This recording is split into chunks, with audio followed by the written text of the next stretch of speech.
Good afternoon, everyone, and welcome to Community Issues Committee meeting for Thursday, March the 12th. And if we could start with a roll call, Mr. City Clerk.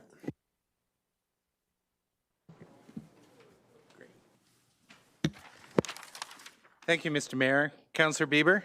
Here. Councillor Campbell? Present. Councillor Dodick? Present. Councillor Doria? Present. Councillor Parker? Here. Councillor Wolf? Present. Acting Mayor Croson? Here. Deputy Mayor Schmidt-Rempel? Here. Mayor Higgin? Present. All present, quorum is established. Thank you. The City of Lethbridge acknowledges that we're gathered on the lands of the Blackfoot people of the Canadian Plains and pays respect to the Blackfoot people past, present, and future, while recognizing and respecting their cultural heritage, beliefs, and relationship to the land. The City of Lethbridge offers respect to the Métis and all who have lived on this land and made Lethbridge their home. I have a motion from Acting Mayor Croson. Adoption of the agenda, be it resolved that the March 12th, boy, ahead of myself here, May 12th, March 12th, 2026 agenda of the Community Issues Committee meeting be adopted as presented. Are there any changes? So there is an addition to the agenda first, and then there's a question from Councillor Dodick. There's an addition under 5.2 D14 Nico Yuko. There's a submission which we received last night, so with permission, we'll add it to the agenda. Perfect, we can have that added. And Councillor Dodick. Yeah, I'm not sure when the right time to do this is, but I'm going to be requesting that item 6.4 be deferred to the next CIC or to a future date, and I want to explain why I'm doing that. So I want to know when would be the appropriate time to do that. Okay, when we get to 6.4, Okay. you have that explanation, that'd be great. Thank you. And beyond that, Acting Mayor Croson. Unless there are legal adoption fees, I think we should adopt this agenda. Questions called. Question been called, all in favor? And that is unanimous, thank you.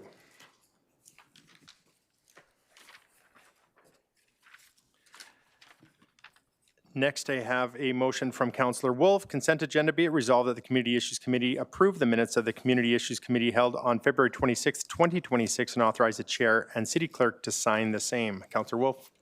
Do we have any additions or changes? Call the question, I think. Yep, question's been called. All in favor? And that too is unanimous.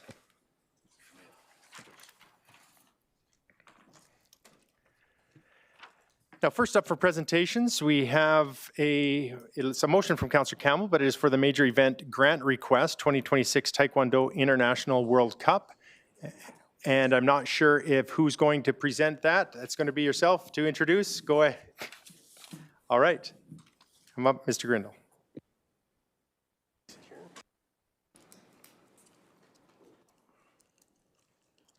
Okay. Good afternoon, members of council. Thank you for the opportunity to present here today. My name is Travis Grindle and I am the Recreation Services Manager. And under my portfolio currently exists the Major Community Event Grant. I'm very excited to be here today with Mr. Darren Gibson from Legacy Taekwondo. Grandmaster Darren is a 9th degree black belt who has competed internationally in Taekwondo for Canada. He is currently the president of the national organization, United Traditional Taekwondo Canada, and he is a member of the Lethbridge Sports Hall of Fame. He is here today to discuss the 2026 Taekwondo World Cup event that is scheduled for our city this July. And with that, I will turn it over to Mr. Gibson. Good afternoon. I appreciate the opportunity to address council. He'd neglected in my introduction to include that I'm a Winston Churchill graduate. Go Bulldogs. I just wanted to make that clear. I'm a local boy. It's going to be that kind of presentation, I can tell. I haven't done this before, but I understand that council members receive this like big long package of information. So it's not really my intent to go through the specifics of the information unless you require more information than that's been given. I could talk about Taekwondo all afternoon. I'm very excited about this event and really hopeful for council's support. I think it's going to be fantastic for our community. For me personally, this will be kind of the crowning event of a 45-year career journey in martial arts. And I'm really excited to bring the best competitors in the world to Lethbridge to compete. We've been traveling overseas. I've got my whole family in the back there. I've got 3 boys that have all podiumed at World Championships before, and it's our turn to bring the world to us so we can show them what Canada has to offer, what Lethbridge has to offer, and I'm really hopeful that this will be a good event. It probably would have made more geographic sense to host this event in Calgary, but I made it, I was making a point when I said I'm a proud Lethbridge boy. I wanted to have it here because I know the community will support it, and I have deep roots in this community, and so I'm hopeful for your support. I'm going to move the slide forward here. Myself and my partner, Colin Nanamura, grew up together. We've been training together for 45 years and running Legacy Taekwondo here all this time. We own a building on 3rd Avenue South. We were inducted together in the Lethbridge Sports Hall of Fame. Just a little side fun note, my father is also a member of the Lethbridge Sports Hall of Fame. He was on the 1951 Lethbridge Maple Leafs and the 1952 Edmonton Mercuries that won the gold medal in Oslo. Yes, that Gibson. And my grandfather was also in the Lethbridge Sports Hall of Fame as a soccer coach. So I think we're the only 3 generations in Lethbridge. So anyway, that's a little fun fact. We're big supporters of kids sport. Our first charity tournament was in 1997. Since that time, we've donated somewhere in the area of $100,000 to kids sport, mostly in cash, but also in kind, to help local kids. So we're very involved in that. I sat on the kids sport committee for 10 years, and my son Anthony currently sits on that committee. We're hopeful for between 600 and 800 athletes. If we hit 800, that would become, I think, the biggest tournament ever held in Canada for a Taekwondo tournament. I'm hopeful for that. We've got 80 officials, more than 400 spectators. We've got a good chunk of the hotels booked across Lethbridge, including the entire Coast Hotel, which will act as the hub. We've got tournament happening, opening ceremonies on Saturday. I'm meeting with the Chief of Police at the end of March. We're hopeful to pipe in all of our competitors with the police force thing. We hope to have an honor guard, and we hope to have some Indigenous representation with the drum group and some fancy dancers. The tournament, so the weigh-ins will happen on Friday. Big opening ceremonies, hope to see you all there. Saturday for the opening ceremonies, and then there'll be competition all day Saturday and Sunday, and a celebration on Sunday evening.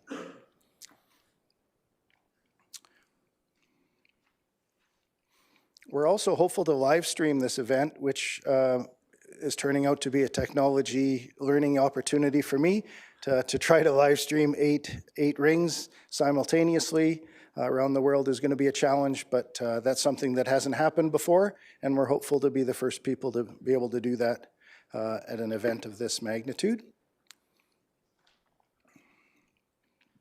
We put together, is it a STEAM economic impact thing that's in the booklet. I think it's somewhere around $700,000 or $800,000 boost to the local economy. So I think there's a financial case to be made for your support. Our request is for $33,000. That will help us to buy mats, and we're hopeful to buy a trailer to store them in, which would be a fantastic legacy opportunity for us in the future to be able to host events without having to rent mats. And I think it would just be a wonderful opportunity for us to continue to promote Taekwondo in Southern Alberta. I think that's all I have. Are there questions? Is this how this works? It's perfect. Okay, It's okay. absolutely perfect. First, thank you. Thank you for first of all, the storied history of Taekwondo, not just Taekwondo, but other sport within your family. And I want to reach out to your family back there and say, this is not going to be super riveting for you. So I hope you brought popcorn, peanuts, whatever it is. But thank you so much. We appreciate all you've done in our community thus far. And I'll open it up to some questions. I do have some. Councillor Crowson. First, the public should see if they have anything to say. Sorry, Mayor Higgin, I don't know if anybody in the public wishes to speak on the matter first. I was going to ask, yeah. Do you want to start? No, go ahead, Oh, Mayor, I okay. can ask mine Is there anyone in the gallery which makes a presentation on this matter? And for a second time, anyone in the gallery? And a third time. Anyone in the gallery wish to make a presentation? I thought your family would for sure pop up and run down here, no? They could do it. They've been living it for the last 2 years. No dinner tonight, sorry. All right, Councillor Croson. Thank you. Thank you very much for the presentation. Just a few questions just to make sure we dot all the i's and cross all the t's. We do have in our information here that we still have $250,000 or so left in the fund, $210,000 remaining in the fund. No other projects are coming forward requesting this, and this has to last us to the end of 2027. Is that correct, Mr. Grindle? Mr. Matthews might be able to clarify further. We don't have any current projects that we're working on bringing to council. There is some talk in the community about other opportunities, but nothing has come to fruition. And what was the second? This would still leave us $170,000 if it came Correct, forward. yes. And sorry, the 2027 thing, I'll actually defer And to yes, Mr. Matthews. we have a year and a half that we basically have to run on this. Thank you, Councillor Croson, for the question there. So actually, within 2027, there'll be an additional $250,000 within that period as well that'll come into play as part of the base budget for that component. So you have this plus that. There's also the only commitment right now that's on the books for this fund is some funding for the Lethbridge District Exhibition. So far, that has a commitment and hasn't been used, and so that will fall off at the end of this year if something else doesn't come up. We So can actually, there confirm will be sufficient money. we have the funding for this, and we have the funding for other opportunities should they come forward. Mr. Gibson, would this event run without this funding? 100% it will run without the funding. Oh, you were supposed to say no. I know, but I'm honest. There would definitely be some things that would have to be cut back. We'd probably have to look at, we already put a deposit on the Excite building. We might have to look at a different venue, scaling back a bunch of things. And there wouldn't be the legacy pieces of the mats There, and everything? that would definitely be out the door, yeah. Okay, thank you. Yeah. Thank you very much. Thank you for your honesty. Councillor Schmidt-Rempel. Thank you very much, Mr. Mayor, and thank you very much for bringing this forward in the presentation. The question I have, is there any reason not to support this? And our administration can answer that. There's any reason we shouldn't? We've got the funds available. Is there any reason not to?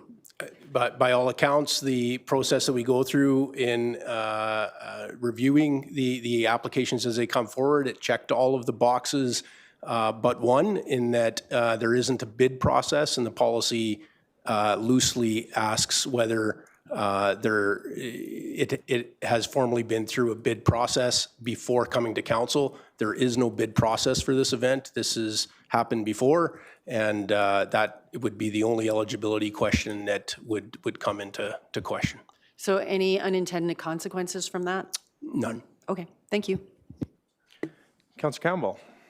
Thanks for the presentation. First off, I'm a little disappointed. I thought you were going to break some tables. I did promise that. Yeah. I'm prepared to deliver. Well, I just, you know, it's, these are not hard questions, but what were you thinking when you said, I want to bring the world to Lethbridge? I mean, you've been at this for a long, long time. You know everybody, but take us through that thought process of saying, I'm going to bring people from all over the world to Lethbridge and demonstrate the sport that you love. Thanks for the question. About 15 years ago, I took a small team to Dallas for an international tournament. It was the first time that I've taken a team to compete outside of Canada. And we didn't do very well. We got a little roughed up. So when we came back, we thought if we're going to do this, we have to be more serious about it. And we really started in an intentional path to up our game. And since that time, I think I've been to 4 World Championships. All 3 of my boys have made the podium in that time. We're loosely affiliated with a big group in Europe called the Taekwondo Association of Great Britain, and they've been putting on these World Cups and World Championships. They do all the heavy lifting, and they've been doing that for more than 25 years. To be quite honest with you, I thought it was our turn. So the ultimate goal would be what in this case for you? My goal for this tournament is to make it the best tournament that any competitor's ever been to. I recognize that we have the beautiful Rocky Mountains in our back door, but Lethbridge wouldn't be the #1 tourist spot for people from Europe. So we're going to make up for that with hospitality and showing them a very good experience and a well-organized tournament. So that's my kind of my personal goal for it. Great. I think it's a really good opportunity. My father put Lethbridge on the map in 1951. I want to put, in the hockey world, I want to put Lethbridge on the map for Taekwondo in 2026. And why didn't you ask for more? No, don't I answer that. understand there's more in the budget, so No, cancel that question. Thank you very much. All right, that's going to be the soundbite from, for tomorrow from Councillor Campbell. All right, Councillor Wolf. Thank you. This is an exciting project. We appreciate all your hard work. Just, so at what point do we realize that revenues aren't going to meet cost projections? Like, did we just not charge enough for registration, or did you just feel like this is a registration tolerance, so we're going to come out short? How did that work? Because I haven't organized an event of this magnitude before, you're right.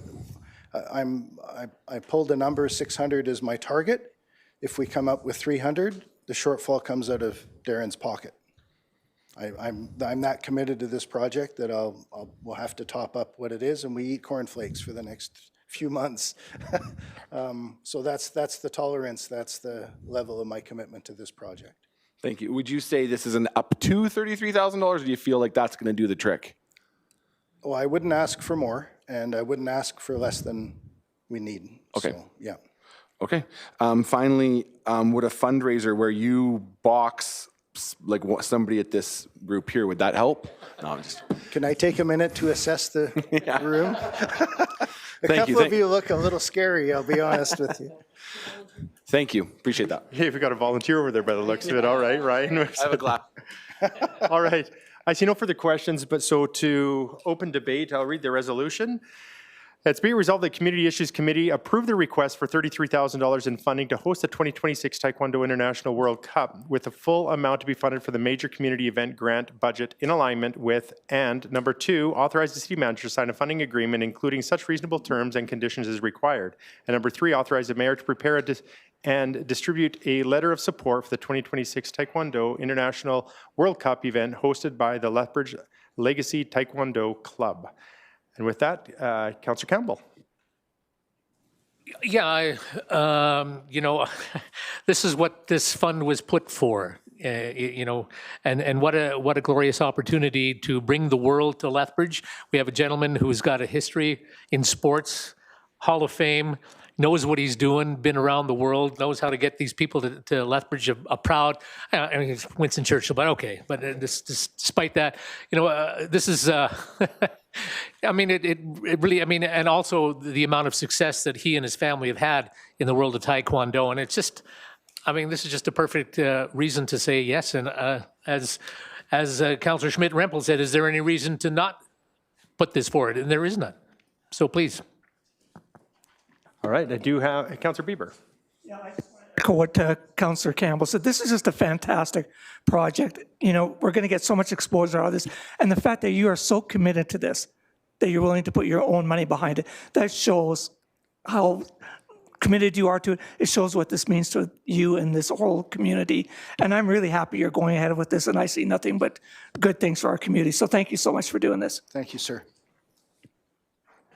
All right, I too will support this. I think, not say much more than what's already been said. I appreciate your dedication to, not just to the community and helping those that are in the sport, but for setting up roots here, your family here, et cetera. So thank you so much for coming in and presenting to us, Mr. Gibson, and I would definitely support this, and I'll turn it back to Councillor Campbell. Call a question. The question's been called. All in favor? And that is unanimous. Thank you. Thank you very much. Yeah, and you can't celebrate till this goes to council. The unanimous decision goes to council where the same people are sitting there. So unless something dramatically changes between now and our council meeting. Oh, because it's less than 75. Never mind. I take that all back. You're good to go. Take your 33,000 and run. Your desk is safe. I won't come over and break it. Thank you very much. I've got this hammer, Lois. Thank you, Mr. Gibson. Good luck.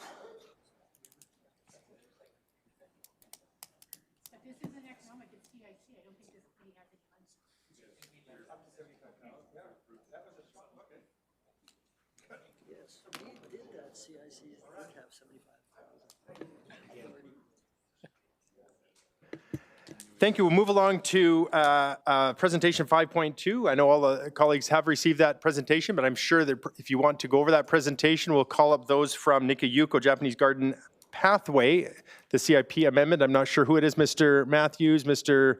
Brierly, who it is that is speaking on that. Is it Mr. Richter? Yes, Mr. it's Richter here? Mr. Oh, I didn't see Mr. Richter. Yeah, There Mr. you are. Richter and Mr. Harper. Mr. Harper will come forward on that. Thank you. Okay, good afternoon, members of CIC. I'm Blair Richter, the General Manager of Parks and Cemeteries, and I'm here to present an update and decision request regarding CIP Project D14, Nikayuko Japanese Garden Pathway Project. So today we are seeking direction on how to proceed with the Pathway Project. We're looking to do a pathway rehabilitation project in Nikayuko. And as you can see on the screen there, we are looking at some increased cost to complete the project as planned.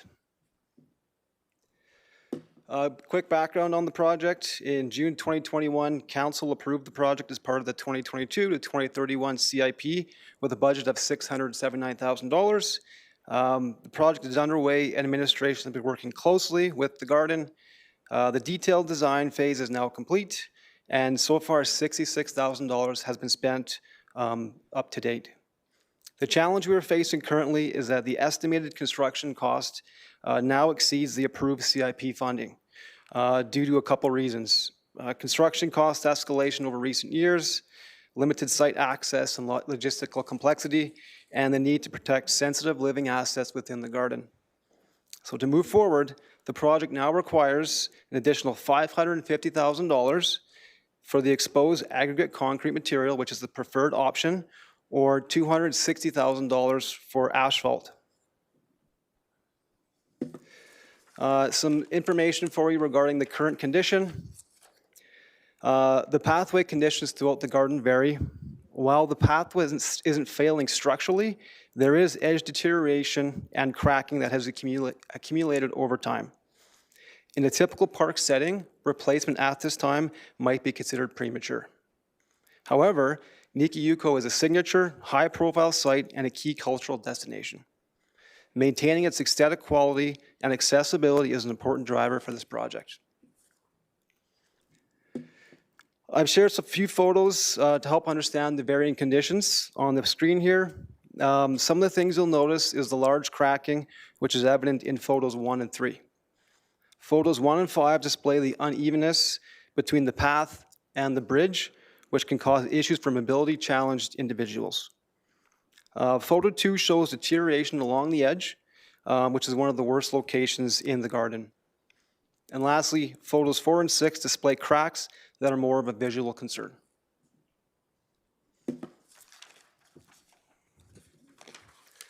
So again, the total budget for the CIP project is $679,000. We have spent $66,000 to date on engineering and design fees, and we would need an additional $550,000 to construct with a preferred concrete material, or an additional $260,000 to construct with asphalt. On the screen in front of you are the 4 options. So option 1, which is the recommended option, would be to cancel the CIP project due to increased construction costs and insufficient funding, and bring this back at a future CIP.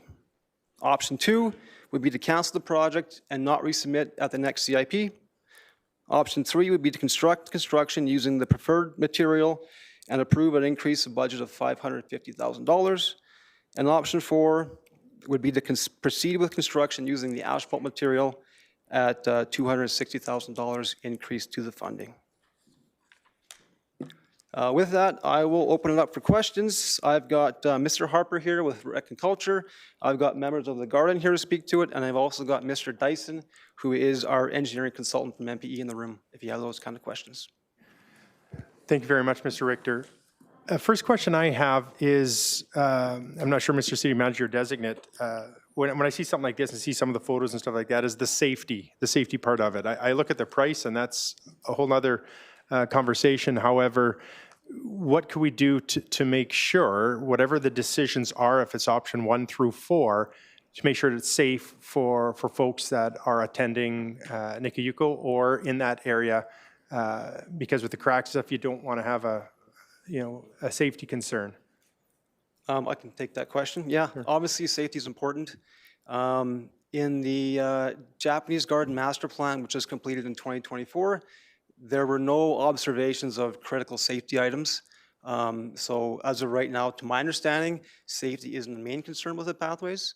But I guess the garden people may have a different opinion on that. Thank you. And which just reminded me, and I keep forgetting this part, CIC, is to ask if there's anyone in the gallery which makes a presentation on this matter. If there is, please come forward, state your name, and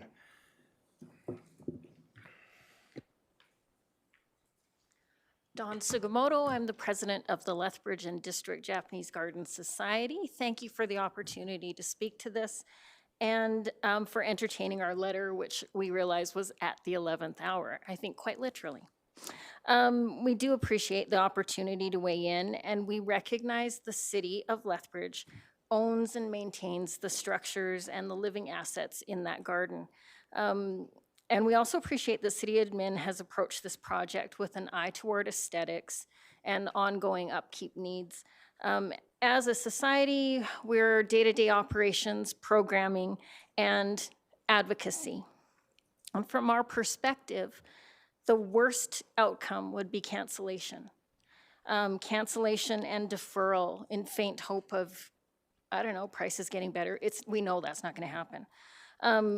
We've been planning for this for a long time, and we are planning to lose about $85,000 in that 2 months that we're closed. And as stewards of the gardens, we also appreciate the many, many competing priorities that you are facing for infrastructure dollars. And to that end, we weren't comfortable with the option that called for an extra $550,000. Exposed aggregate hasn't been used in the garden before. We don't know, we've seen samples, but we don't know what those expansion joints will look like. And we know that it will actually crack, and we don't know what that looks like either for repairs and aesthetics.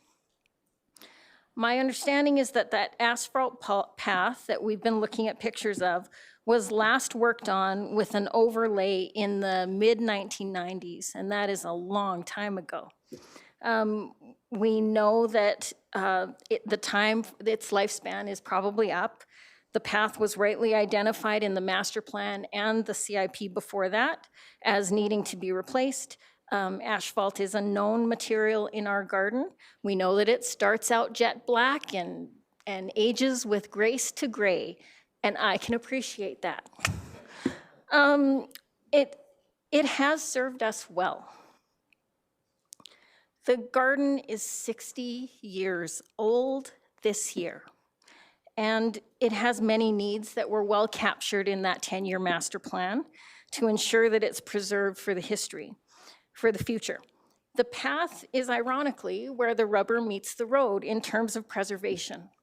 The path is a necessary, predictable, and planned bit of upkeep to protect and maintain an attraction that I now consider is priceless in the city. It was built for $300,000 when the city had 40,000 people.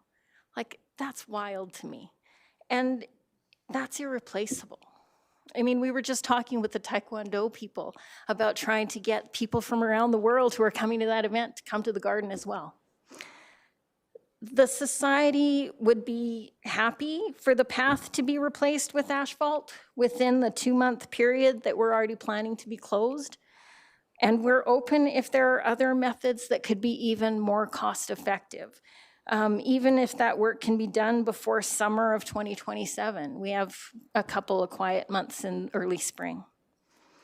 Further, we see the path replacement as a prime opportunity to begin addressing some of the plant material needs that have been, the needs have been identified in that master plan. This could be an effective opportunity to use resources to address aesthetics, the end of life cycle for some of these materials, and some accessibility issues that have been identified in the plan. So that's our hope. We don't want to see this canceled. We think it's necessary investment in an attraction that is good for the city. Thank you. Thank you, Ms. Sugimoto. Appreciate that. And actually, while you're up there, just before you sit down, because I do have a question, you'd mentioned that you'd planned for, what was the cost of We planned- closure to The impact losing on us cost? was about $85,000. We had contacts with 30 parties that wanted to have weddings in there during that period of time that we had to just not entertain. We've lost annual passes because we didn't think it was right to sell an annual pass for a 10-month period of time. So we've you're lost saying money it's better there. to not have that closure because you're going to lose? We've already planned for that. You've planned for that. So The where do the danger is dollars if come you- that you lose? Or that's from the cities as a, We've just planned for it operationally. okay. So we've been putting a little bit of money away, and we have a game plan to cover that loss for this year. The danger is if it's a cancellation and a deferral, now we are closed for another 2 months at some point down the road. We've already taken the hit. Those events have been booked somewhere else. So we can keep the schedule, we take the loss that we've been planning for this whole time, and we don't have to look at telling people again 2, 3, 5 years down the road, oh, we're going to close for 2 months, and this time we mean it. And there's no chance to rebook anything there during that time? The bookings for this fall, we've probably lost the boat on because they're booking right now for next fall. Okay, So some of it could be recouped through gate, we'd be open, right? right. But the big things, those 30 events, I'm quite sure they're long gone. Okay, thank you. Councillor Dodick. Oh, are there any more members of the public? Sorry, I did have Sugimoto. Is there anyone else that wishes to make a presentation? All right, turn the time over to Councillor Dodick. Thank you. Yes, my question is for the city treasurer. In the last council, we had, I recall one specifically, was previously approved a number of courts, pickleball courts on the north side park. And it turned out that the costs of building that, whatever the approved number was greatly more. And that in fact, what happened was that the CIP the CIP numbers were cut down. In other words, the CIP approved numbers were still there, but they had to downsize the project. That is correct. Council at the time made the decision not to amend the CIP for the higher cost value. They instructed administration to work within the existing budget. And I'm just looking to Mr. Harper, just give me the nod that I'm not forgetting something. Yeah, and that's exactly right. Second part of my question is these kind of decisions are always tough, but would you agree with me that should council, or whatever we're sitting as today, CIC, recommend to council to approve any amount more than what has been previously approved, would mean that whatever those dollars are will not be available in the next CIB discussion, and someone, whatever that group might be, or whatever the project might be, will not be able to advocate for those dollars because they're not available. That is correct. So as we had discussed with council during orientation, and you'll see coming along, and in fact, even on this week here, talking about the pressures on the CIP side, we have a limited amount of funding coming from the province and other levels of government, and within our reserves that we're allocating towards that. So any additional funding that council allocates will be taking away from the future 2027 to 2030 period. Okay, thank you. Councillor Wolf. I think this is probably to the city. Thank you for the presentation. So we have these two solutions here of like materials. Is there a third solution where we kind of do some repairs and then just re-overlay as opposed to dig everything up? Would re-overlaying be cheaper? Thanks for the question. To answer your question, yes, to overlay would be cheaper. However, you're overlaying existing cracks that would just show up a couple years later. So it's really not a great solution. It's kind of a Band-Aid fix. Whereas we're recommending a full replacement, proper regrading, proper materials, which has the higher price tag. For kicks and giggles, how much cheaper? If we did it, just a straight overlay, we could do it within budget. Okay. But for 2 years, roughly, you feel is all it would last? 3 to 5 years maybe, cracks might start to show up. I do have our engineering consultant in the room. He might have some more specific technical details if he wants to come up. Please. To speak to that, that method.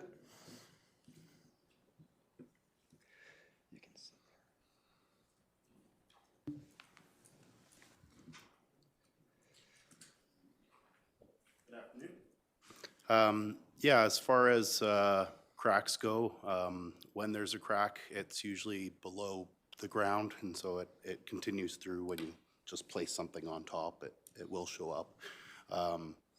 You can't really say it's going to be exactly 2 years or 5, but it does. Asphalt is not something that is a non-cracking substance. We see on our roads, they crack. Before 20 years, this isn't going to be something that, even with the full replacement, we're not going to see cracks. That's not the case with asphalt or concrete. We live in a world of moving earth and moisture. Things crack. Asphalt repairs on the pathway, in particular here, it's the dark asphalt lines that you spray in there. That's obviously aesthetic that sticks out in the garden. With concrete, you could do better repairs that maybe don't stand out as much. So those were some of the things we considered while recommending whether it's asphalt or concrete structures. And life cycle, asphalt's typically a 20-year design life cycle. Concrete's typically more like 30. With maintenance all the way through. How expensive, so let's just say, okay, we put the overlay on and this stuff, seems to do well for 5 years, and in 6 years we start seeing these cracks. Is maintenance or repair of those cracks, it's a hard word to use, but is it expensive? Is it difficult? I'm assuming we do this all the time because we do it in the city. Yeah, it's not terribly expensive doing maintenance on these works. It's part of your maintenance budgets.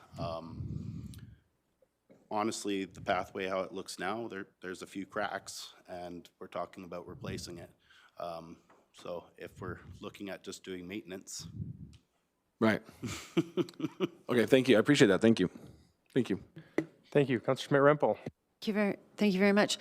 Just to pair into what Councillor Wolf was saying, we have a letter here from Nikki Yuko, and they talk about the overlay was done in the 1990s. So that was an overlay done in the 1990s, which has lasted that long? To my best of my knowledge, I honestly can't answer that question, but if they say that's the case, then I take their word for it. So potentially another overlay could, if that's how long it's lasted, we could be looking at another 30 years worth of life over another overlay. Potentially. Potentially, okay. And have we taken the cost of replacing the plant materials and additional garden cleanup at the same time that we're going to be doing this into the cost recovery of this project? The scope of this project is strictly the pathway. So we would be doing the other maintenance in the garden afterwards or at a different time, so they'd have to close twice? To be honest, I'll let Mr. Harper answer those questions because I don't know what landscaping items are required at this moment. Thank you. From my perspective, it's just the pathway. Okay, thank you. So I'll let Mr. Harper talk to that. Thank you for the question. No, the intent is that there would not be a second closure. Any horticultural work or plant work that we would need to do would be done either in conjunction with the pathway project or during regular plant maintenance work that we do every day at the garden. Okay.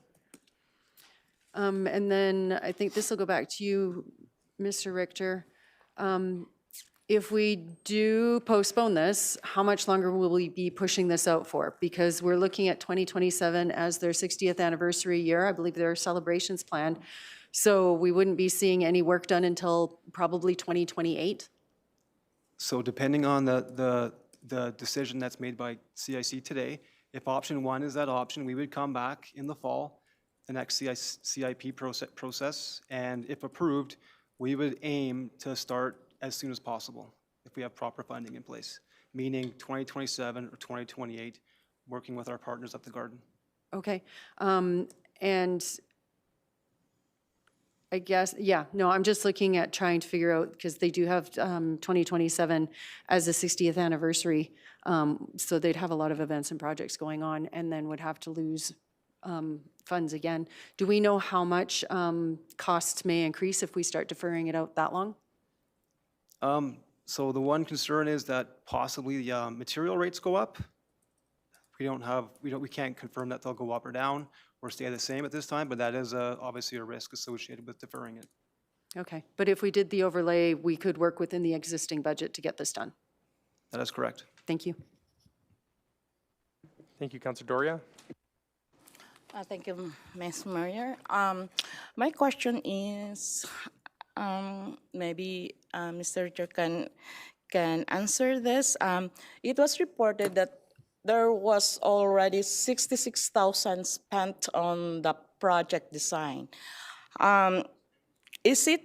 I want to know the scope of this design, whether it is considered for the two options. If we go for the concrete one, the 550, it was already included in that design, or we have to spend another design for another expenses for the design for that 550, or if we go for the 260 asphalt proposal, do we need to have another design, or everything was incorporated to the 66,000 spent for the engineering design?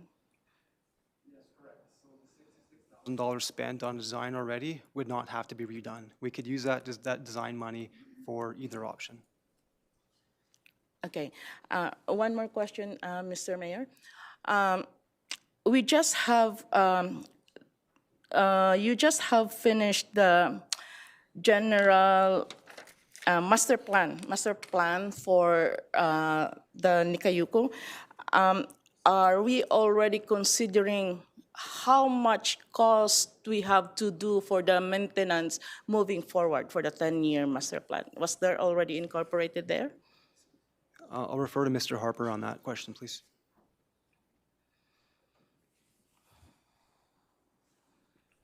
Thank you for the question. I just would like to ask a clarification question. Are you speaking to pathway maintenance in the next 10 years? Yes. Yes, the pathway maintenance would already be accounted for in operational budgets. Already Moving for the forward, next 10 yeah, years? yeah. Okay, thank you for the clarification. Councilor Croson. Thank you, Mayor Higgin. How quickly do we need a decision on this? Do we need a decision today? Do we have some time? And there's a reason for why I ask, but how quickly do we need to make a decision at this point? Because it seems like some of this has been known for a while, so I'm wondering if it's now a rush or if it was a rush getting to us. I just want to know. Yeah, thanks for the question.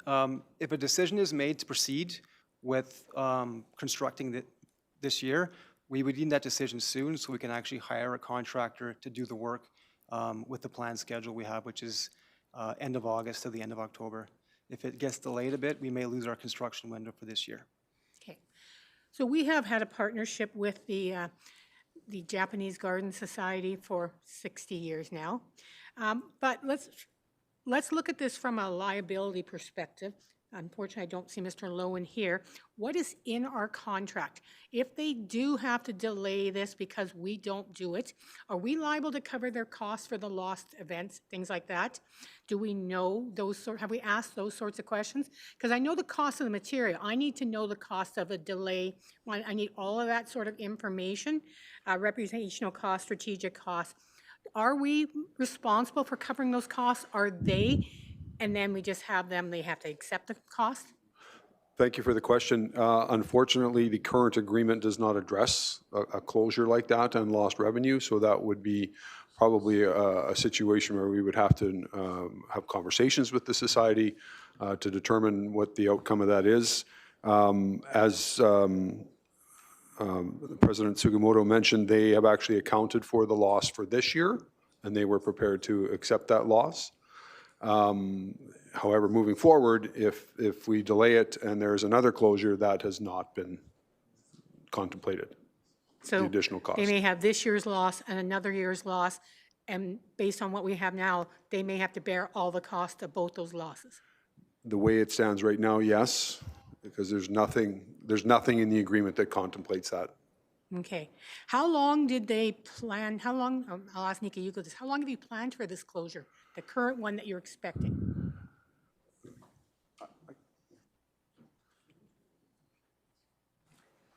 Correct me if I'm wrong. I believe it was 4 years that it was put in. It was put in the last CIP Yeah, it was supposed to hit 2023, and that's going to be another question. Why wasn't it done in 2023? We had asked for it to be delayed because Okay. we had an opportunity to have the International Yosekoi Dance event here. It brought 300, 600 people from 3 different countries, and it was right in that period of time. Okay, so now we've got the delay. The delay has this cost, has a cost to you, and we're trying to figure out which cost we'd rather have, because there's going to be a cost one way or the other. So in terms of us planning for this closure, I would say we've been working on this, what we're going to do for about 2 years. Would you say? Yes. And you've already got all your plans ready for next year, like thinking that the pathway will be there. Yes. Okay, thank you. I'll step out right now, Mayor Higgin, thank you. Actually, I could just, Ms. Sugimoto, if I could ask you just, sorry. So plans are on for next year. If it's repaired and still safe, the problem that would be, your concern would be the aesthetic side? Is that what it is? For the If we were to repair exposed it. aggregate, oh, the repairs, Yeah, you could still move forward next year, right? this year. Like the plan was for it to be this Oh, fall. sorry, my apologies, yes. Yes, you're scaring me. You know, I think people who visit the garden, we all have seen what asphalt looks like, and we know what it looks like when it gets repaired. And that to me is not the worst thing in the world when we're faced with the cost of that exposed aggregate. And we also don't know what it will look like in terms of cracking when you have that many expansion joints in a row, because there's quite a long stretch there. That's all, we're just trying to imagine what it could be. And I appreciate that we got to see samples of it, but we know it will continue to crack. Like, I just got a new driveway. It's got a crack in it. This happens. Even new So- ones can crack in a year, 2 years, we heard, so. Yes. Yeah. So at least with the asphalt, we know what it's going to look like. I don't know that we've gotten complaints about the visual repairs of the path, because I think people are just accustomed, they know what it's going to look like. Okay, thank you. Councillor Beaver. Ms. Sugimoto, while you're up here, don't sit down yet. I just want to clarify, so the garden is satisfied with the overlay.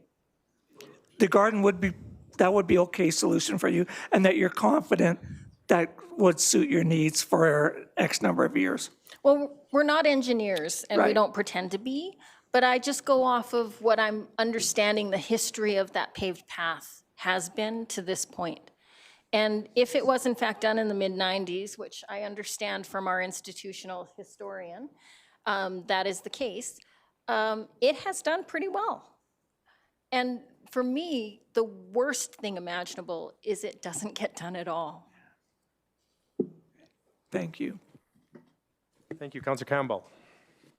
Thank you. Just for my own clarification, when you were talking about if we were to go with the additional $550,000, it says with funding to be sourced from the Canada Community Building Fund.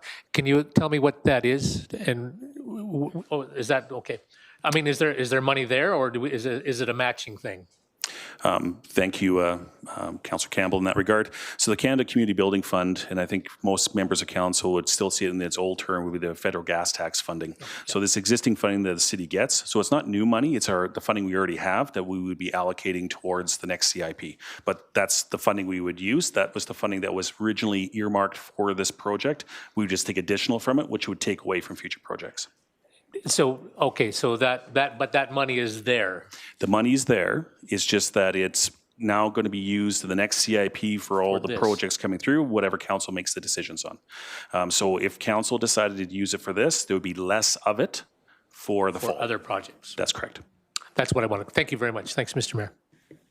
Thank you, Councillor Dick. Dude. Had a question? Didn't have a question. All right. So to open debate, or do you have something to add? You have a resolution. Yes, this is your resolution. It's changed. So I will not read what I currently have. Do you have?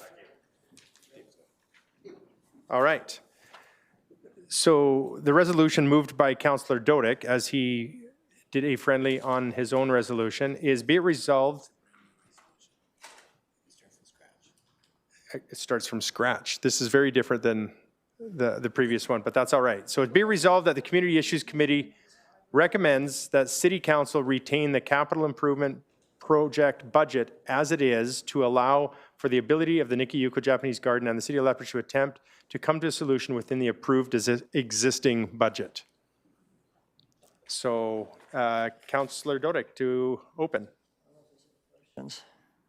Well, that came in a bit on the fly. As you know, the recommendation of the city was to cancel it and refer it back to the the next CIP budget. But in fairness, as we did with the pickleball folks, is I don't want to take away the money because the recommendation was just to completely, remove it.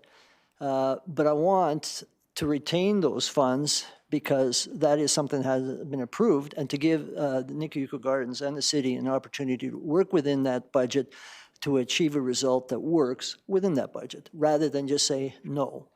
Because we've already, as the city treasurer is nodding, is we've already set aside that specific amount of money. So it's not that we're taking away from any future projects, but we're simply trying to breathe life into a project that almost got its breath taken away from them because of the exigencies of construction these days.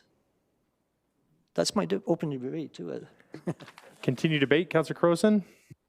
Actually, I'm going to call a point of privilege. Can we have a 10-minute recess? I need to run some numbers and run some things in my head before I make any decision on where I want to vote. I'm so glad you asked that because that's a great idea. So we'll just take a quick 10-minute recess and come back at 2:35. Thank you.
So is there questions then, Councillor Croson? I see you've got a question. Go ahead.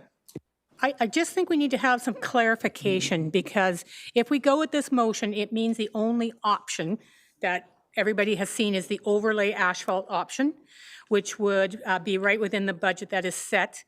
Can you just explain to me, Mr. Richter or your team, the pros and cons of this, so we really have an understanding of what we'd be saying yes to if we vote for this motion? How long would this last? Do we have a sense, et cetera? Can Yes. Uh, it be done within the time frame, et cetera? Okay, thanks for the question. I will defer to Mr. Dyson for this one. Thank you. As far as an overlay goes, it reflects the structure that's below it. So if there is cracking, it will come through typically within a year or two. And then you're doing maintenance on that as well. So you're still sealing that. You see it on highways, et cetera, where we do overlays. You see the cracks come through and maintenance sealing happening And we have consistently. no sense how long it would last, but it would extend it beyond where it is now. It extend it beyond what it is now. It honestly looks pretty good right now, other than the few areas. You could see those areas in the photos. So as far as an asphalt structure that's been there a long time, it's in decent shape. Okay. Thank you. Thank you, Mayor Higgin. I know we're still in debate, so I'll step out right now and step back in for debate because others may have questions. I think we're back into some questions here, because a question I have, you say it looks really good right now, except for a couple areas. However, we heard that it's the aesthetic size. Even if we went and overlaid those areas, that wouldn't be good enough? Sakamoto, would that be good? Like the areas that are the concern, if we're to just overlay those areas, they're going to be darker black, obviously, and not gray. Is that going to be an issue? Is it the aesthetics that will cause the concern now? So I'll step in for Michelle Day, Executive Director for Nikki Yuko. So when the overlay happened in the 1990s, they didn't do the full entire garden. So from the Moon Bridge all the way around the garden was the overlay.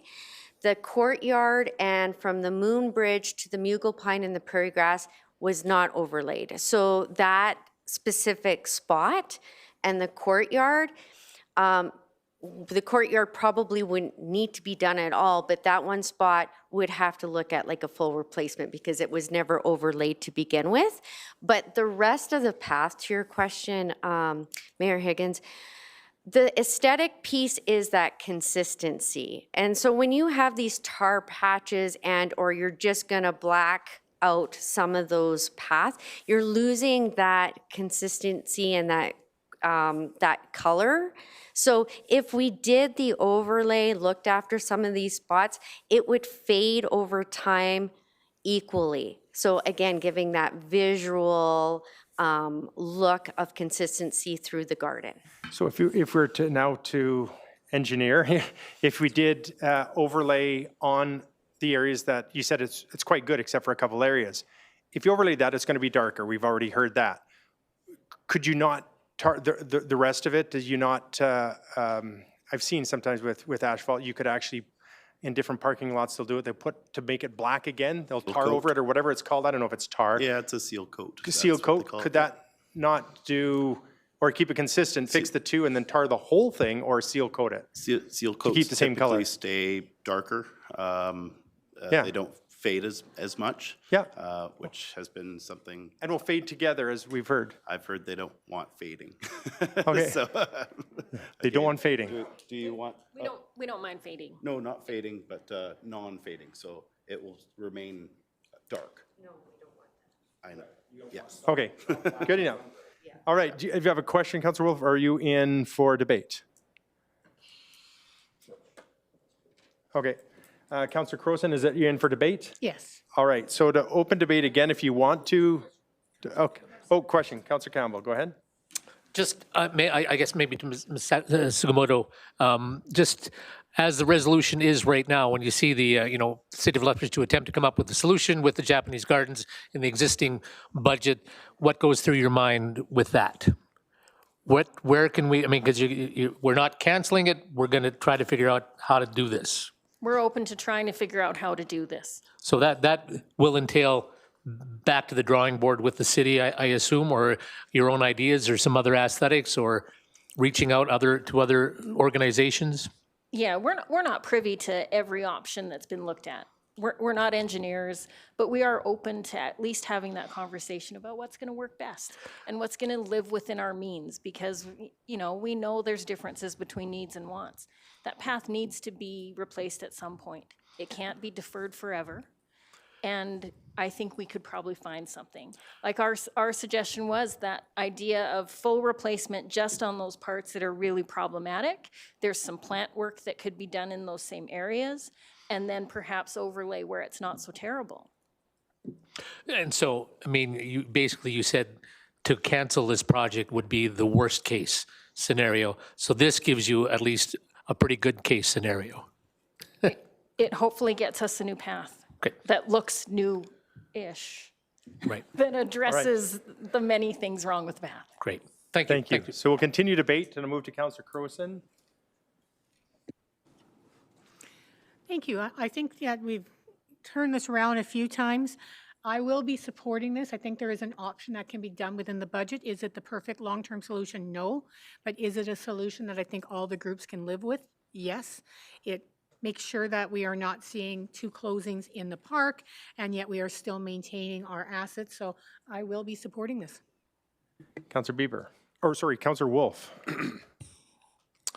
Thank you, everybody, today for your help and participation. So I think the way I'm looking at this is this resolution gives all the stakeholders involved an opportunity to kind of relook at options, whether a portion of it is whole replacement, a portion of it is overlay. They can now go back to the drawing board and kind of, with the $66,000 already spent on all the design elements and engineering, so they will have a good basis to work off of. I just, does this resolution help maintain the build schedule of August to October? Is that assumed that we're working on that still, or does that need to be put in there? Or I guess that would just remain still their decision when they come back to us? Yeah, because they're going to, by the sounds of it, if this does pass, they'll connect with city and we'll work on something. Okay, yep. Thank you. Yeah, so I think in its current form, I think I will be supporting this. Thank you. Councillor Bieber. First of all, I want to thank both the administration and Ms. Sugimoto for your presentations on this. It's clear that you guys have the interest and the ability to work collaboratively for a solution to fix what is really a jewel of our local tourism here. I mean, this is an institution that's well known throughout Canada, perhaps the world, and we need to ensure that this garden looks as best as it can aesthetically. We need to make sure it's safe. And I think we need to work as a city with our partners in Nikayuko, and I wholeheartedly support this, and I hope a solution can be found. Councillor Schmidt-Rempel. Thank you very much, and thank you very much for Councillor Dodek's motion and amending what we were currently looking at. We've been working on this for 4 years now. We've heard that there is a solution within the approved budget. We can work together towards that. We know that Nikayuko has lost revenues already. We don't want to see that going forward again. And we're also looking forward to a 60th anniversary. And we want to be open and we want to be beautiful for that season and maybe even attract another royal visit. So thank you very much. I'll support this. Councillor Campbell. I'll certainly support this. It's just I hated reading the option of canceling the project. I just didn't think that was feasible. So I'm glad I'm hearing that we can at least keep going with a project. To quote a line from my favorite play, Hamilton, "Figure it out, Alexander." That's a quote from your commander. so get it done. So yes, that really is what I mean, it's not the best solution, of course, but I appreciate that we are going to continue on and try to figure this one out. So I'll be supporting the resolution. I'm happy you didn't quote something from the Birds and the Bees, so I'm just glad about that. I got one for you. No, thank you. And I too will be supporting this. As was mentioned earlier, there was a budget for a previous commitment that we had with the pickleball courts, and we said, go away, get this figured out, came back that you needed to be smaller, needed to be rescoped to be able to fit with the budget. So the budget is there, and I will support this moving along. And Councillor Doria. I'm happy that there was an amendment of the options for the resolution. What I'm looking forward is, yes, I'm supporting for this project. I'm looking forward that all the parameters in the design was already included here because we already spent 66,000 in design. So I'm hoping that the patching this part were already considered in the design as well. So again, I'm supporting this project, this resolution. Councillor Dodick can call for the vote. Yeah, go ahead. Just a couple of quick comments. Councillor Bieber made mention of the renown of the gardens. The gardens are world-renowned. At a recent celebration up in Calgary for the birthday of the Emperor of Japan, there's a couple members in the audience that were present, as well as 3 members of council. And the Consul General specifically mentioned a couple times our gardens down here, and they were displayed prominently on screens behind him as he was so speaking. So I can count, so I know the votes are there, so I will call the question. Question been called. All in favor? And that is unanimous. Thank you.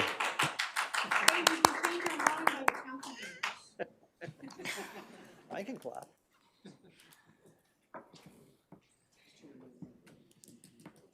All right, now we go.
All right, we have, we're moving into submissions now. We have item 6.1, Downtown Business Revitalization Zone 2026 budget. I have a motion from Councillor Parker.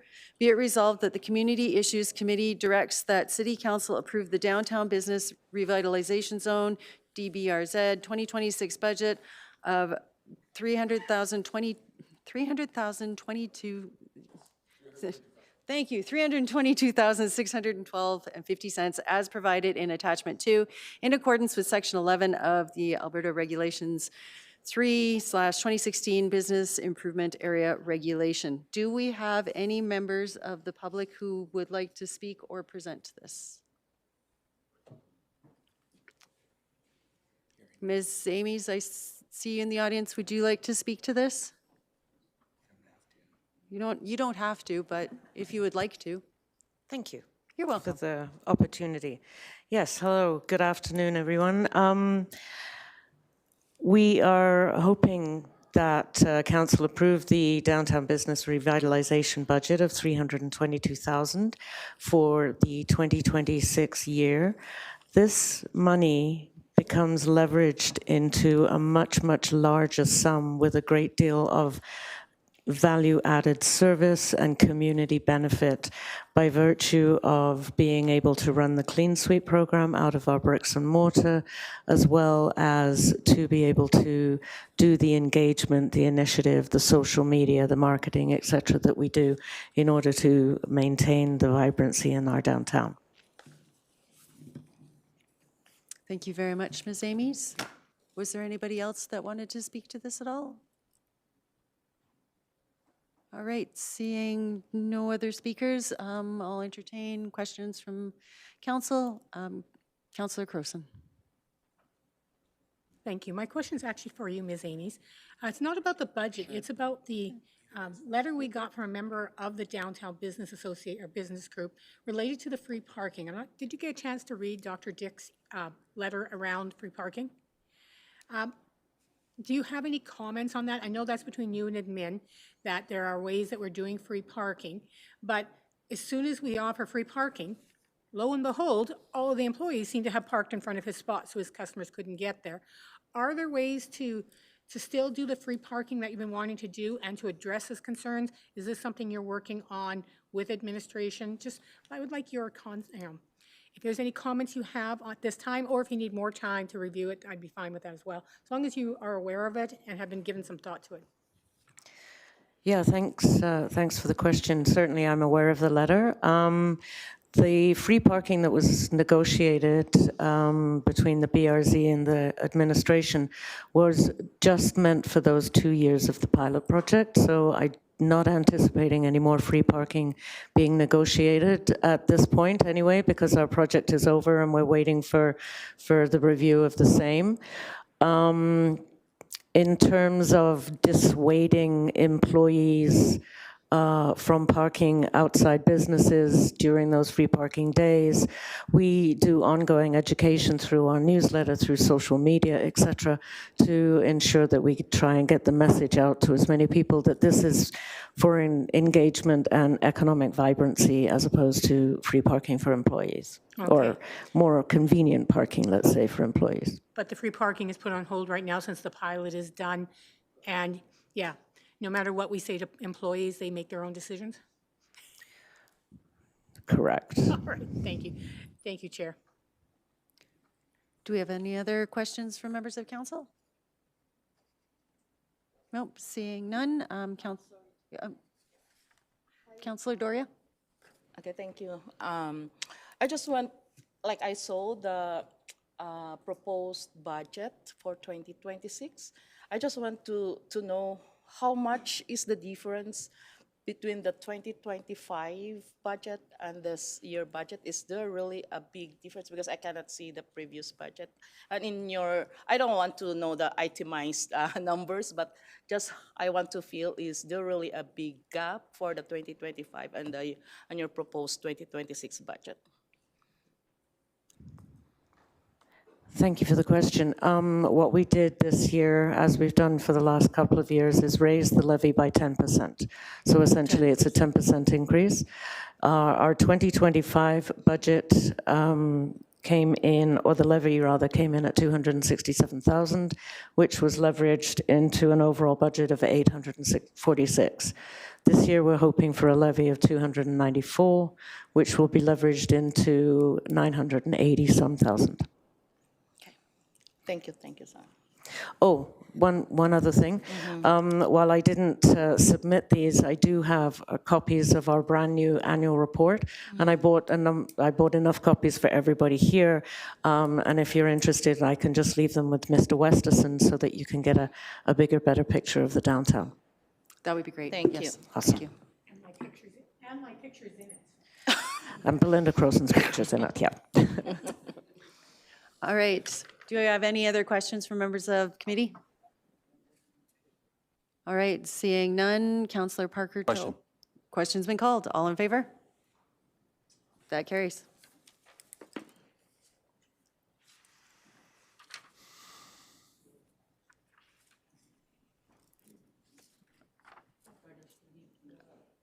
All right, we have item 6.2, another motion from Councillor Parker, a request for cancellation of property tax penalties 4010602130001. Be it resolved that the Community Issues Committee recommends that City Council deny the property owner's request for cancellation of the 2024 and 2025 property tax penalties for the 213 Cougar Way North. Do we have anyone in the public who would like to speak to this? And I see no one in the public wanting to speak to this. Is there anyone with staff who would like to speak with this? No? All right. Do we have any members of council who have any questions? All right, seeing no questions. Councillor Parker. Question's been called. All in favor? And that carries.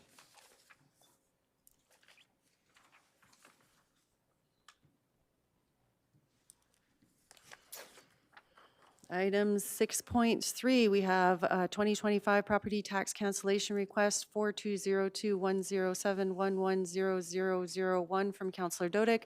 Be it resolved that the Community Issues Committee recommends that City Council deny the tax cancellation request for the 2025 property taxes and penalties for 711 2A Avenue North, roll number, which I just said up at the top there, in the amount of $43,189.53 pursuant to Section 347 of the Municipal Government Act, noting that the exemption criteria were not met in 2025.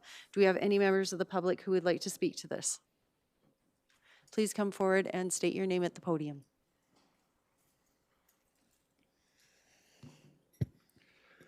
I'm Ken Kissick, co-founder of Streets Alive Mission, the property in question. Members of CIC, I thank you for the opportunity to be able to address you regarding our cancellation.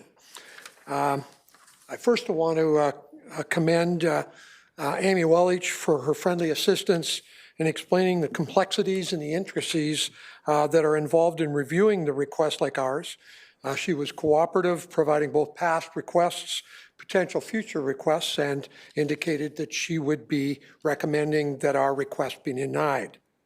In the process of working with Amy and reviewing her submission and looking at past requests and potential future requests, I find myself with my original intent of speaking to our request to one, of advocating for some of the most valuable assets that the City of Lethbridge has.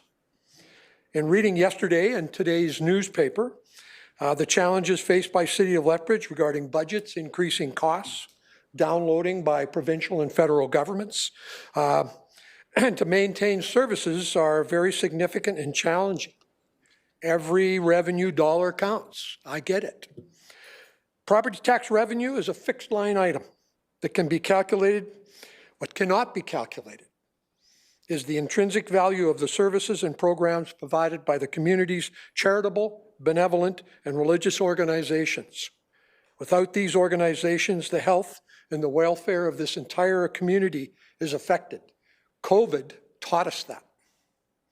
Corporations seeking to relocate, entrepreneurs seeking to start businesses, educators and leaders within considering community to come here will consider, among other things, does the culture and the values that this community has align with the values that they have?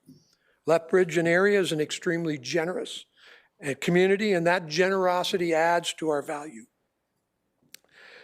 In Amy's presentation, there is significant focus on not establishing an undesirable precedent. But it's my position that all precedents are not necessarily undesirable. It's also my position that the cancellation of taxes charged against charitable, benevolent, and church organization is a precedent that should be set. It sends a message that this community and its leaders value the intangible contributions that are made that enhance the lives of all of our community members. During your term, you will make thousands of decisions. Most will be mundane, kind of like approving the consent agenda. However, there will be some that will define you as civic leaders. It's always easy to say no. It takes leadership to say yes. I am asking that you go against administration and approve our request for tax cancellation. May God be with all of your decisions. Thank you. Thank you very much, Mr. Kissick. Do I have anybody else in the audience that would like to speak to this matter? All right, seeing no one else in the audience, do we have any staff that would like to speak to this matter? No? All right, we will take questions from Councillor Crowson. Thank you, Chair. To the City Manager Designate, likely Mr. Matthews, when St. Patrick's Church across the street was closed and not offering religious services, did we tax the building? I'm getting the nod from my staff. Yes, we did. So even though it was a church, because it was not providing that function at that time, it was just a building and was under property tax. That's correct. So unless it's providing that service at the time, the legislation requires us to do that. And if we were to accept this cancellation, what risks to the corporation would we as the Board of Governors be opening ourselves up to? The risks go into any other groups that would be coming forward for potential tax cancellations in regards to their construction of properties, and or any other properties that they own for those benevolent societies that aren't used for necessary worshiping purposes, but that could include vacant land and other pieces. So there's actually a little bit larger of a risk in regards to this. Okay, thank you. Thank you, Chair. Councillor Wolf? Thank you to the presenter. So I'm a little bit new at this. I'm trying to understand, we've had a few similar things like this pop up before, and I'm trying to understand the timeline. Like, at what point, I'm assuming this was your organization, not you personally, but at what point did your organization know that, uh-oh, we might be in the weeds here a little bit as far as this amount of money, or, just the fact that we need to be considering the fact that we're going to owe taxes on this? Like I said, we had made the assumption that once we bought the building in 2023 and leased it back to the thing and paid tax. We paid the taxes. We were under the assumption once we took possession of it and were converting it into a benevolent purpose, that the taxes would be waived. We made an application, and it took a couple of months, I think about 3, before Amy got back to us and said, no, that's not the way it works. Okay. And so at that point, we would have been here sooner, but there was an election, okay? And we were advised to wait. So that's why it's coming now. Thank you. Appreciate that. Any other questions from my colleagues? Councillor Bieber? Excuse me. Mr. Kizik, I just have a question. You just mentioned something. You said you were under the assumption. Why would that be? I mean, isn't it incumbent upon you to get the necessary information? Correct. So where did you get the assumption from? Well, I've been involved in a number of renovations and building purchases over the years, okay? The difficulty that occurred is this is the first one where we were actually taking possession of a property and doing a complete renovation. So before we already, sometimes we took over a property that already had the exemption. So it just continued because it existed there, and I don't know whether that was a skip and step, but that's where that came from. But you're quite correct. It is incumbent upon myself and the Board of Directors to get the correct information. I have a question for Mr. Matthews. Have we done this in the past, given an exemption to a property where a benevolent organization had it under construction? Is there any precedent set for this? Thank you, Councillor Schmidt-Rempel. No, to my knowledge, we have never done that, and I was confirming with my staff in the background, to their knowledge, no. So we have never gave an exemption in this manner. So what it means is that we've always charged under the legislation. Okay, but we have had instances where this kind of construction was going on before, and we charged the, okay. Thank you very much. Any other questions from my colleagues at all? Seeing none, Councillor Doduk for debate. The reason exemptions are applied for benevolent societies and religious organizations and organizations like that is because they do provide a service to the community, and that will happen in this case once operations, I'm assuming they have commenced. But the use of a piece of property changes once the construction is finished. Like, for example, nothing would have prevented the organization from selling the property during the time they had purchased it up to the completion and starting services. So you get the exemption only once things have started. And the good example was used by Councillor Croson, which was St. Patrick's Church, which has, much to their dismay and angst for many years, had to pay full-bore property taxes. This is no different. I mean, if we support this resolution, and I hope we will, we are not denying the worth of the organization. What we're simply doing is following the law, our own policies, and have done so, it looks like, from day one, as far as these kinds of things are concerned. So I would ask for council support. Seeing no other debate, we'll call for the vote. All in favor? And that carries.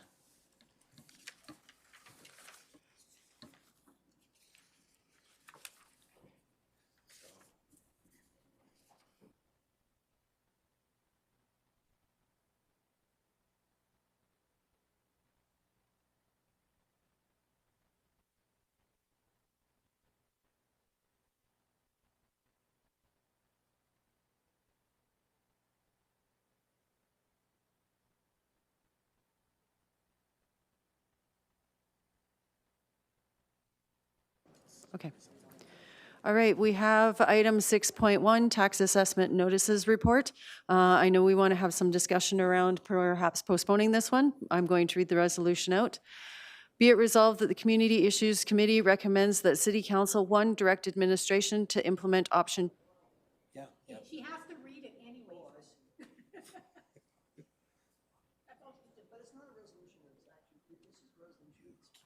Option 2 for the tax notice enhancement, reflecting the no-cost option, and 2, direct administration to maintain the current format of the assessment notice.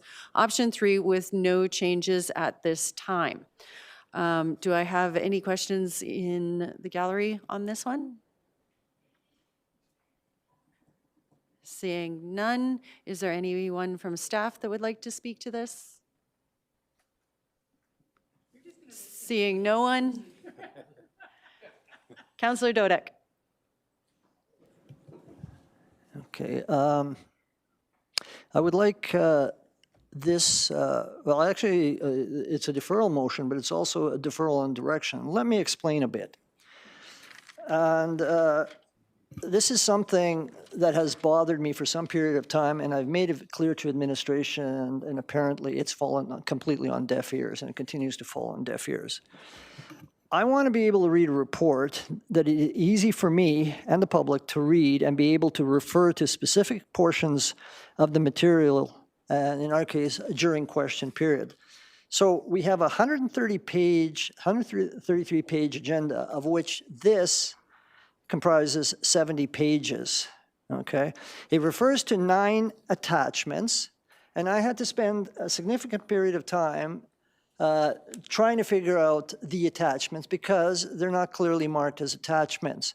And I've brought this point up before. So the attachments are not clearly marked, and the reality is I couldn't actually be completely sure that some of them are even correct.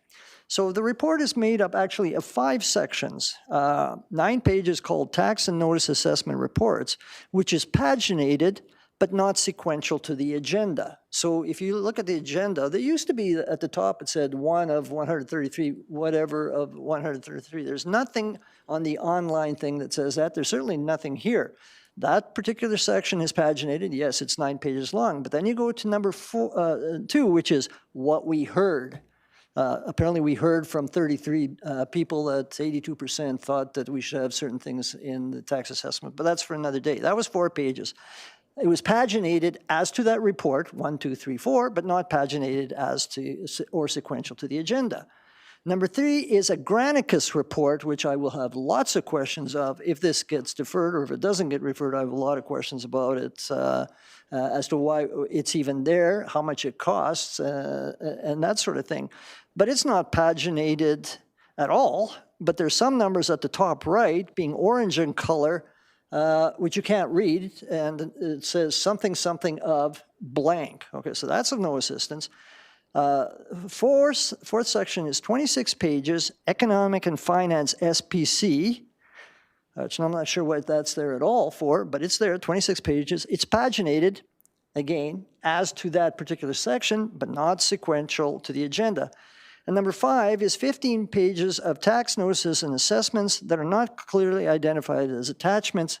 And some of them I can relate to being referred as some of the attachments there, but there's also some that seem to have nothing to do with anything.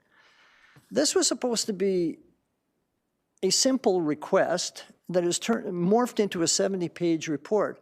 And since it's been returned into a 70-page report, I want to be able to say to the administration, I want you to look at page 63 of the report and be able to answer this without me having to say, no, it's actually page 8 of the Granicus report. Oh yeah, but that one's not paginated at all.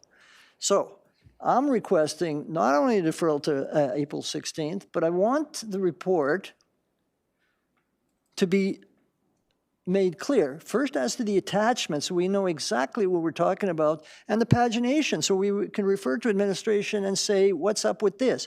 Because I highlighted things, I prepared questions, then I realized I would be flipping things throughout the question thing, and it would just be a mess. I am used to receiving reports or looking at material as a lawyer or case decisions which are clearly marked as to paragraphs and pages, and this really bothers me, and I think we deserve better in terms of making sure that we're able to ask questions specifically as to specific pages of the report. That's not what's here.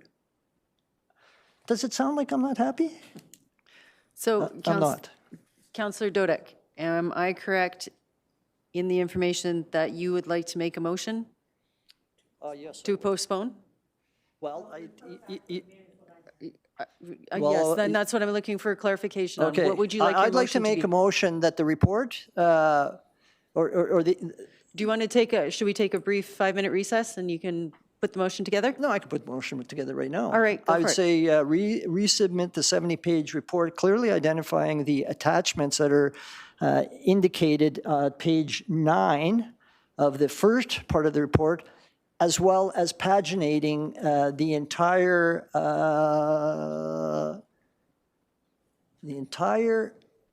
agenda that comes before us at the next CIC, in which this will be included.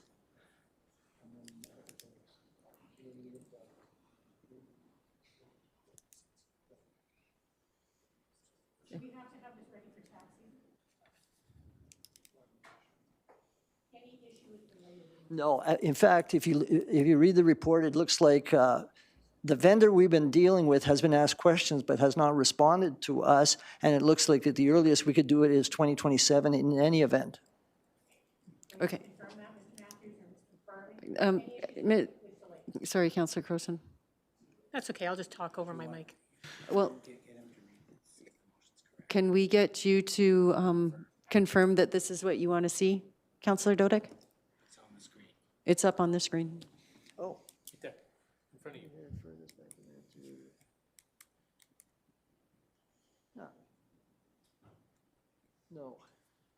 No. Let me, okay, I'll read it to you. We're going to take a 5-minute recess and we'll work through this. Okay, could you print that out for me and then I'll show you the change?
Right, we have a new motion here from Councillor Dodick. Councillor Dodick, is this what you were looking for? Can you take a read of it and just, I do understand that apparently administration is having problems with the system that provides agendas and things of that nature, but so be it.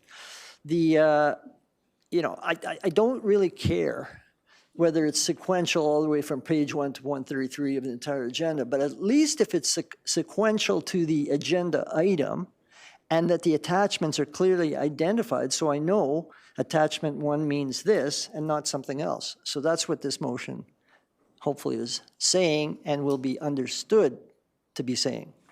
And I see Ryan is nodding. You understand what I'm trying to do? Thank you, sir.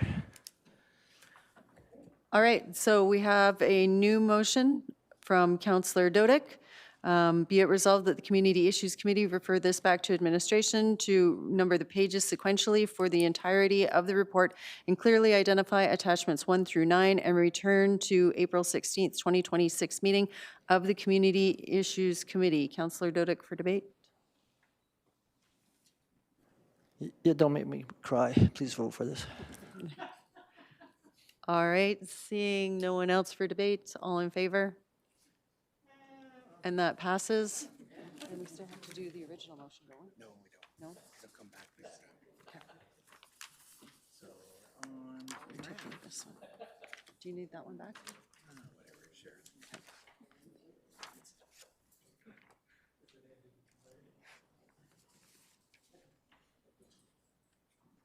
Okay, item 6.5, we have a motion from Councillor Bieber.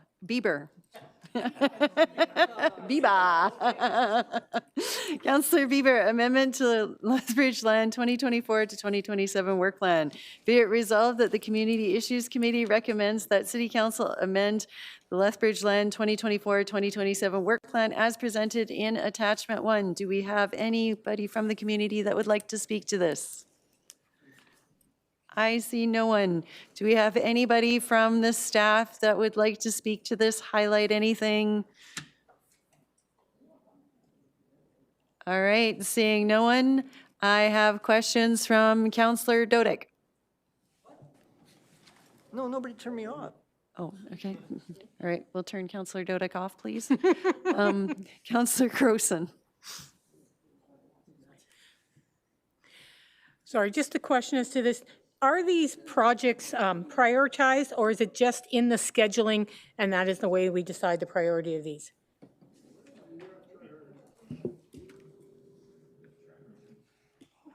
Thank you for the question. Through the mayor to Councillor Crowson, the projects often rely on a previous phase. So in crossings, phase 10 relies on cash flows from phase 9, and they're staged like that. They are not prioritized by phase. Okay. And how do you ensure, as you're doing this, that that's very intentionally done, that your work connects with effective utility development, connects with work of other developers if it needs to, road development? How do we ensure that it's being done in a way that is the best possible way to develop this? So like all developers in the city, we work under the area structure plan, outline plan form. So at the initial kickoff of a neighborhood, for example, crossings, we would form an outline plan that has all the technical elements in it. It has all this waterway stuff, road networks, densities are also decided at that point. And then as we move through the phases, there's a detail design process. So we retain an engineer who does our detailed design. We work with them, that's reviewed by the city. And through that process, we decide how our neighborhoods are built. So we can be assured as much as we can that the recommended changes are the best things we should be doing at this time to move these phases along. Correct. Okay, thank you. Thank you very much, Chair. Any other questions from committee? All right, seeing none, Councillor Bieber to open for debate. If there are no more questions or debate, I will just call the question. Question's been called. All in favor? And that passes. All right, can I have a motion to enter into Councillor Campbell? Be it resolved that we do now enter a closed meeting at 3:21 PM to discuss confidential matters with respect to item 7.1, grant funding agreements verbal as per sections 26, harmful to intergovernmental relations, 28, local public body confidences, and 29, advice from officials of the Access to Information Act. We'll go into our closed session.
No.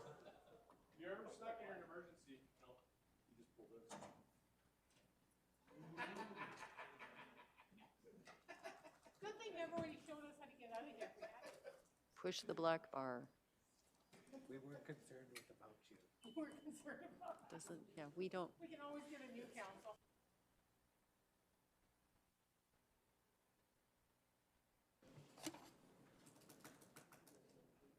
Are we good to go? All right. So we have from Councillor Croson, grant funding agreement verbal, ATIA sections 26, 28, and 29. Be it resolved that the Community Issues Committee recommends that the information provided on grant funding agreements and any further updates be considered by City Council at the March 24th, 2026 closed session.